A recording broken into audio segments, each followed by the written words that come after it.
Okay, my name is Jeffrey Keith Norrie, Norrie. I'm 64 years old. I was born in March 1951. And I had the brain hemorrhage called Arteriovenous Malformation, or AVM for short, back in 2000 and 10 years previous to what the date is now.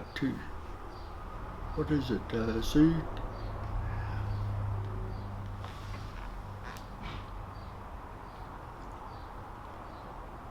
2004. I'm looking at my lovely big sash here that I won with my 1938 Ford V8 that I got concours in, and it was a very, very proud time. But I use that now to try and get my dates right. Yeah, 2004. I woke up one Friday morning, feeling off colour after I'd been to the dentist and the doctor quite a number of times that past week. And I said to my ex-wife now how ill I felt, but we had to go to a funeral, which I said in the end I couldn't go to. By 4:30 that afternoon I was in an ambulance and in a coma for 12 weeks.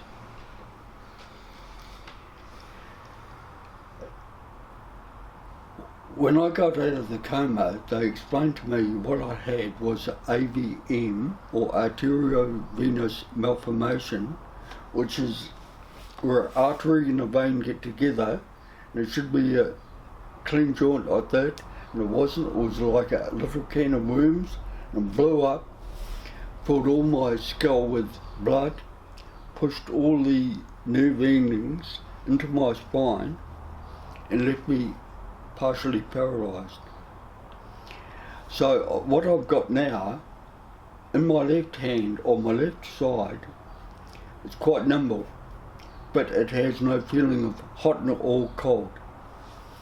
My right hand, or my right side, is very slow, but at least I can feel hot or cold there. I was in hospital for 26 weeks. I couldn't move my arms, legs, I couldn't speak, I couldn't whistle, I still can't. The most I could say was, please, tea. But as far as being able to speak like I can now, I couldn't get out more than 3 or 4 words over a minute's time. Quite sad. Very, very, very frustrating. You know what you want to say, but of course you can't get it out. What were you doing for a living, Jeff? I used to have a business called Canterbury Stone Guards, where I made all the mesh guards and fiberglass sun visors to go around truck windscreens, and the mesh guards would go around the bottom 300 mils to stop stones from getting in and breaking the truck windows. As far as hobbies go, I've always loved cars, motorbikes or boating. I did a tremendous lot of fishing until I got crook, and of course I can't keep my balance, so I can't wear waders or anything like that I used to do. I can't cast a rod properly without falling over. The Susan guy said to my ex-wife that this had it had nothing to do with my behaviour or how I cared about my wife. But in hindsight, I totally disagree, because it was so totally out of the way I would lead my life and the way I lead my life now. I can remember my ex-wife saying, "Well, isn't this marvellous? Jeff is back to the way he was when we first got married, before all this AVM, Arteriovenous Malformation trouble started." Well, I went back to being a good, loving, happy-go-lucky, very, I shouldn't say carefree person, but a much, much better person than I was while the AVM was taking over my life, where I was got to be very short-tempered, which is not me. One of the first things I said was, chuck out the word can't, because I can, but it may take a wee bit longer. I was discharged from hospital, or discharged from Burwood brain injury unit, and I finally got home, and I was very scared, because even though I knew my way around the house, I was in a wheelchair, and I still can't properly, to this day, keep my balance properly. So there was things like going to the bench, trying to make myself a cup of tea, and having terrible handshakes and uncontrollable handshakes that were part of the brain hemorrhage, and trying to pour boiling water out of a jug or into a cup was very hard. And I didn't want to go on and on to Wendy at that stage, can make me a cup of tea, or I wanted to be able to make myself a cup of tea. So now I live by myself. I taught myself all those things, and even though I get around town maybe on my mobility scooter, I taught myself to drive again. I had to sit the road code again, with all the computers and the computer skills you've got to use nowadays. And I've got my driver's license back.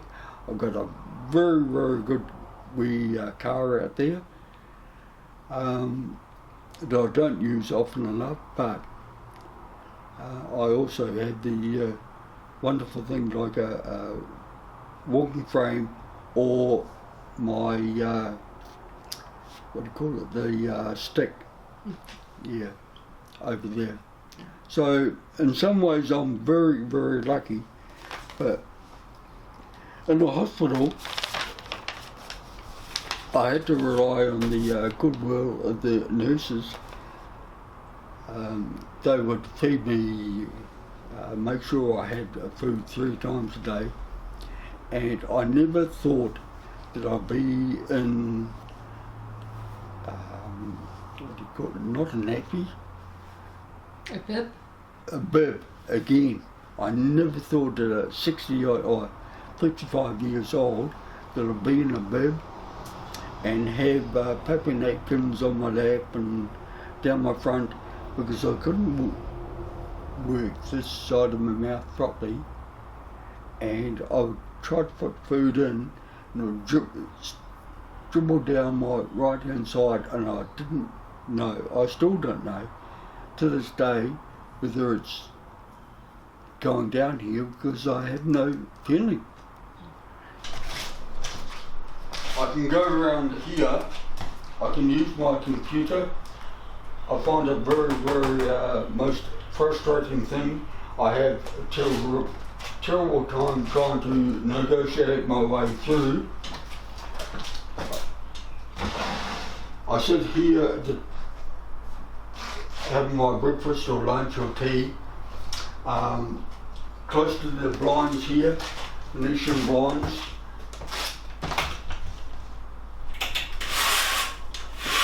I can do all that kind of thing. From my joke,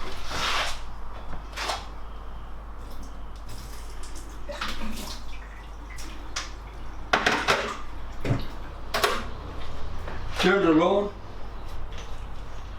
make yourself a cup of tea, no trouble at all.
Yeah, I never realised just how much that your financial situation is means to the way of life. You know, not being able to buy another car, not being able to afford to go on fishing trips or anything like that. And, you know, I go down to the supermarket, and I've just been down there, and you look at the prices of stuff that I would consider essentials. They're not the icing on the cake or anything like that, but essentials as such. And boy, oh boy, oh boy, it's a terrible price. And I know I live here by myself, and I'm very, very lucky to be able to be here by myself and not be in a situation where I'm beholden to somebody else, but it's a struggle. You know, my sister, and she's a wonderful girl to me, has put money aside for the likes of rates, power, insurances, all those necessary things. But I'm left with less than $90 a week to petrol in the car, which I don't use because I can't afford to, feed myself, feed the cat, buy petrol for the lawnmower, all the underwear, clothing, socks, shoes. You just can't afford to do that, so you end up by wearing stuff or wearing it out, because that's just the way of the world, unfortunately. How do I feel with seeing healthy people or people that are able to do things that I can't? I find in a lot of cases things I used to be able to do and the things I can't do now, frustrating. It really, really makes me,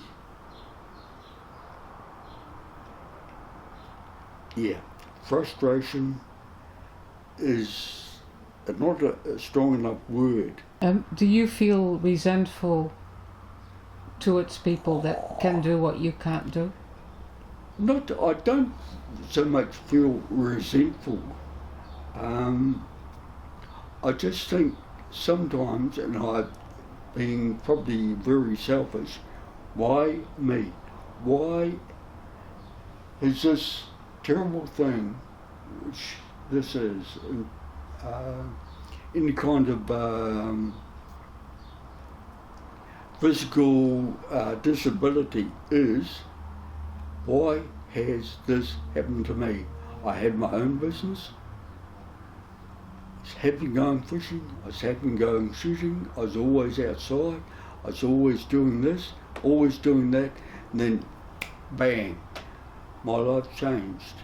But I don't feel any ill feeling towards people that are able to get around. So you've got to make the most of what you've got left. And I've got no intention of dying today or tomorrow or next day or within quite a number of years. I've got a lot of living to do and a lot of things to look forward to.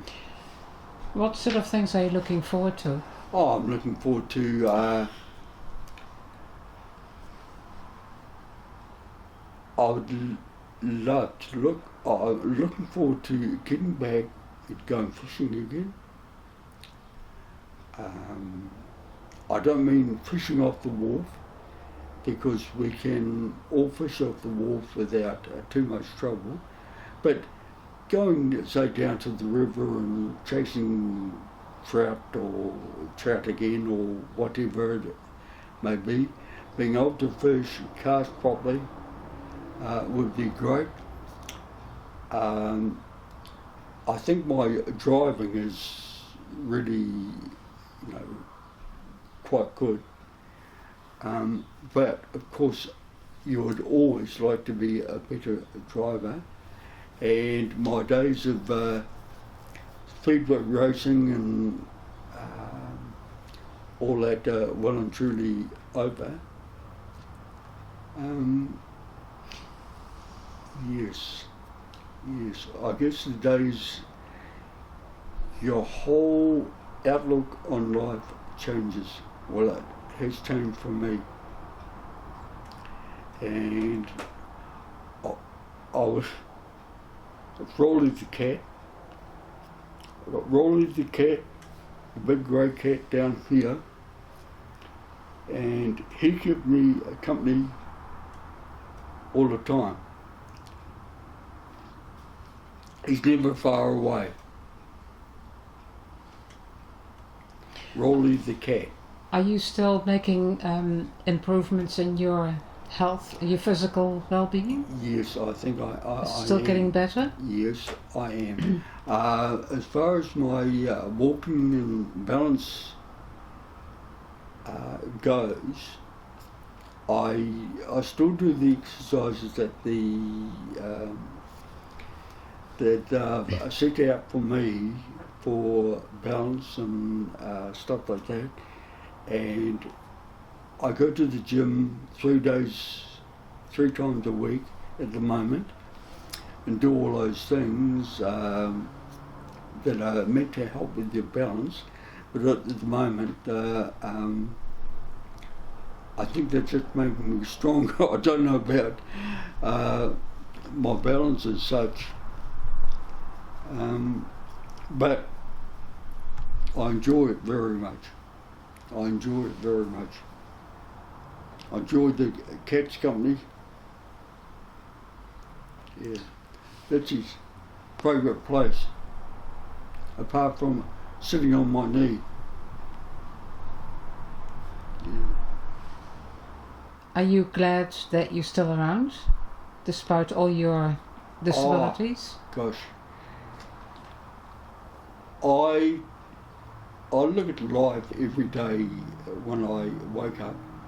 I don't care if it's raining or where I used to live, snowing.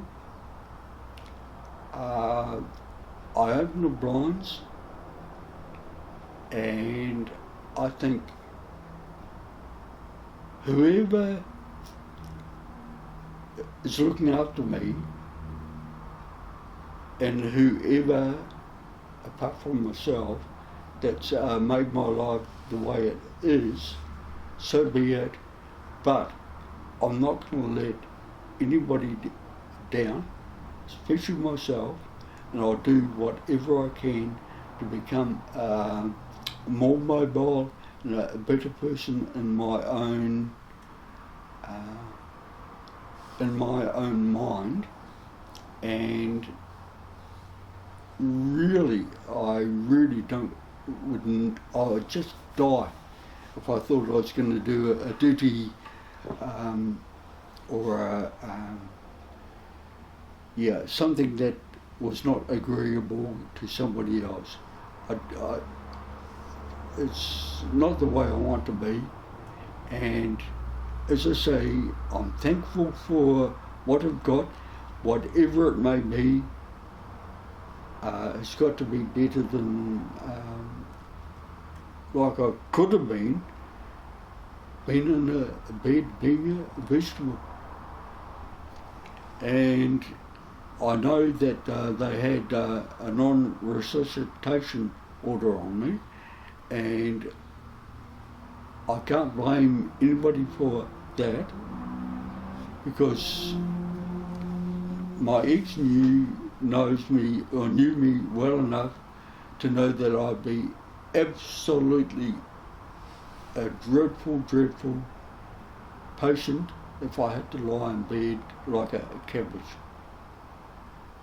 And I'm not a cabbage. I've got no intention of being a burden on anybody. And that's why I've tried to get around mow my lawns. I'm very lucky to have a lady that comes in twice a week and does my cleaning, but I always wash everything myself. But Sue puts things on the clothesline for me, and Pauline, my sister, comes around and takes them off.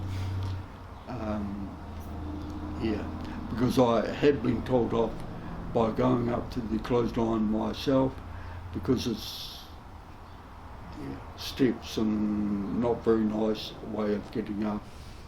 Yeah.